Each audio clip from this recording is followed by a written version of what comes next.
주님께서 여러분과 함께 마테오가 전한 거룩한 복음입니다. 그때 예수님께서 수석 사제들과 백성의 원로들에게 말씀하셨다. 너희는 어떻게 생각하느냐? 어떤 사람에게 아들이 둘이 있었는데 맏아들에게 가서 얘야 너 오늘 포도밭에 가서 일하여라 하고 일렀다. 그는 싫습니다 하고 대답하였지만 나중에 생각을 바꾸어 일하러 갔다. 아버지는 또 다른 아들에게 가서 같은 말을 하였다. 그는 가겠습니다 아버지 하고 대답하였지만 가지는 않았다. 이 둘 가운데 누가 아버지의 뜻을 실천하였느냐? 그들이 맏아들입니다 하고 대답하자 예수님께서 그들에게 말씀하셨다. 내가 진실로 너희에게 말한다.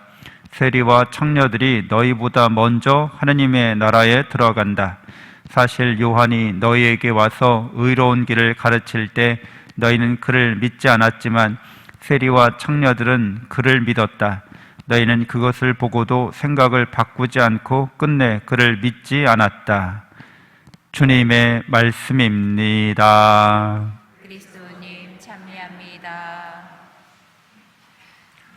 찬미 예수님, 하나님의 복동이 고맙습니다. 고맙습니다.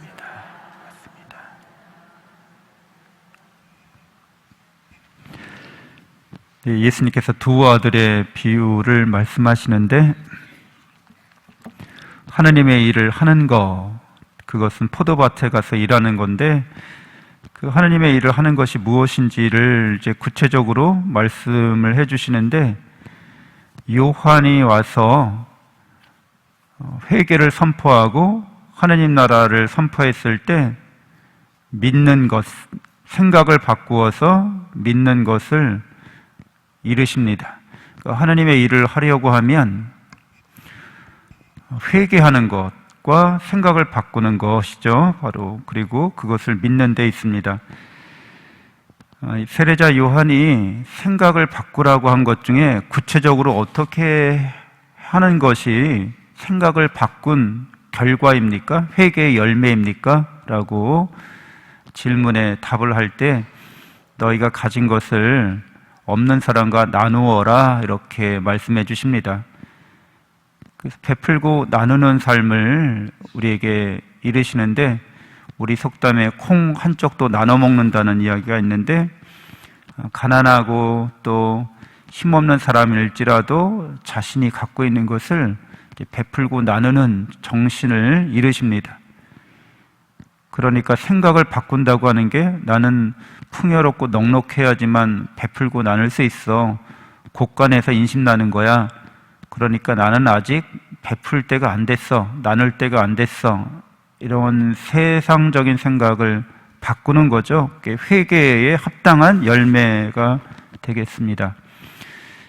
그리고 세리와 군인들에게 저희는 어떻게 해야 합니까? 라고 말할 때도 지극히 상식적인 선에서 이렇게 이야기합니다. 너희는 정해진 것만 받아라. 그리고 너희의 월급으로 만족해라. 이렇게 얘기합니다. 네, 그 당시 식민지 시절이어서 우리도 일제 식민지 시절을 겪었지만 착취 구조라고 하죠. 이게 일종의 검은 돈에 이런 구조가 있으면 상납을 해야 되는 거죠. 그걸 강요하는 거죠, 윗사람들이. 그러면 아랫사람으로서 상납을 하자면 더 많이 뜯어내야 되는 거죠. 그러다 보면 자기 자신도 이익을 취하려는 그런 마음에 쉽게 유혹받고 동의할 수 있습니다. 그래서 이런 세리와 군인들이 세례자 요한에게 물었을 때 부당한 명령에 저항하거나 따르지 않거나 아니면 네 급여에서 그거를 충당하거나 결국 그런 수밖에 없는 거죠. 그러면 너무 박봉인데 게다가 서민들에게서 뜯어내서 상납해야 될 것을 자기 봉급에서 한다는 거는 거의 이 세상살이에서 밀려나는 거죠. 아마도 그 직을 수행하기가 어렵지 않을까라고 생각되어지는데 생각을 바꾸어서 그렇게 하라는 겁니다. 그리고 세례자 요한에 따라서 세리와 청녀들이 그렇게 생각을 바꾸었다고 오늘 이야기하시고, 그럼으로써 믿음을 드러냈다고 얘기합니다. 성경에서 믿음 생활을, 우리도 믿음 생활을 하고 있는데, 이 사람들의 이 우리나라랑 다른 서양 사람들이죠. 그래서 이 믿음은 항상 계약으로 이루어집니다.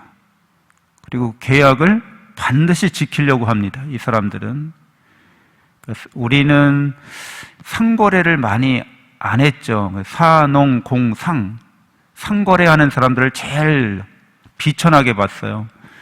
그래서 거래한다고 하는 것을 이렇게 썩 중요하게 여기거나 달갑게 여기지 않습니다. 근데 이 서양 사람들은 거래를 굉장히 중요시 여기고 상업활동을 굉장히 중요시 여긴다는 거죠. 그 상업활동의 가장 중요한 덕목 중에 하나가, 이게 상업이 유지되려면 계약을 철저하게 준수해야 된다는 거죠.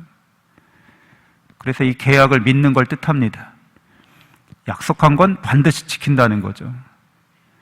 그래서 하나님께서 우리에게 약속해 주신 것, 또 우리가 하나님께 약속한 거는 반드시 지켜야 한다는 겁니다. 그걸 믿는다는 거죠.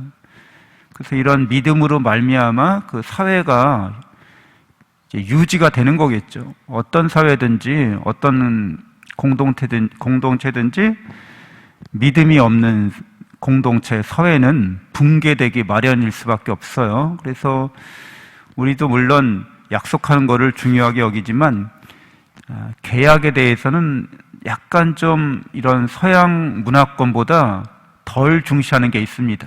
그걸 꼭 약속해야 되나? 그걸 꼭 말로 해야 되나? 이러는 게 있어요.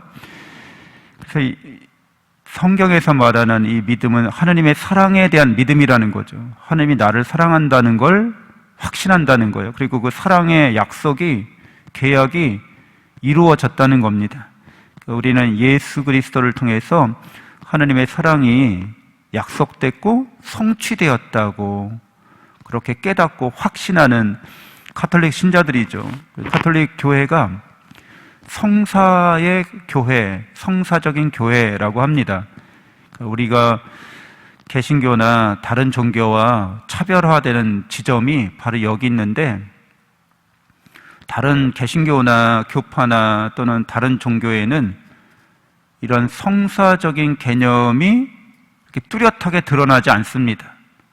그러니까 예수님이 하나님의 사랑의 약속을, 또 인간이 하나님에 대한 사랑의 약속을 중재하는 분으로서, 계약의 중재자로서, 또 그 계약의 실행자로서, 실천자로서 나타나고 성취자로서 나타나십니다.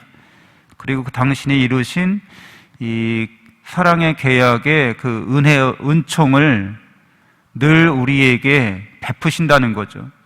성사 안에서 그렇게 하신다는 겁니다. 가톨릭 신자들은 성사의 은총을 받으면서 성사적인 삶을 살아갈 수 있다고 확신하는 사람들인 거죠. 고해 성사의 은혜를 받음으로써 하나님이 약속하신 자비의 은총을 내가 받는다는 거예요. 그렇게 받으니까 나 역시 자비의 은총으로 남들을 대하겠다는 거죠. 그래서 이렇게 성사적인 은총을 받으면 성사적인 삶을 살아간다는 거죠. 우리가 하나님을 닮았기 때문에 하나님을 닮아간다는 말과 같은 맥락입니다. 그렇게 해주신다는 거죠. 이게 믿는다고 말한다는 거죠. 그래서 우리는 우리의 장래에 대해서, 미래에 대해서 이런 믿음 가운데서 희망을 가지게 됩니다. 확고한 희망이라고 말하는 거죠. 영원한 생명과 행복을 주는 그런 가치가 있는 삶에 대한 확고한 희망이 있는 사람들입니다. 그래서 우리가 생각을 바꾸고 그렇게 믿음과 희망을 간직하는 것은 실제로는 하느님을 믿고 사는 우리들에게는 어려운 일이 아니죠. 그래서 예수님이 나의 짐은 가볍고 나의 맹어는 편하다라고 말씀하십니다.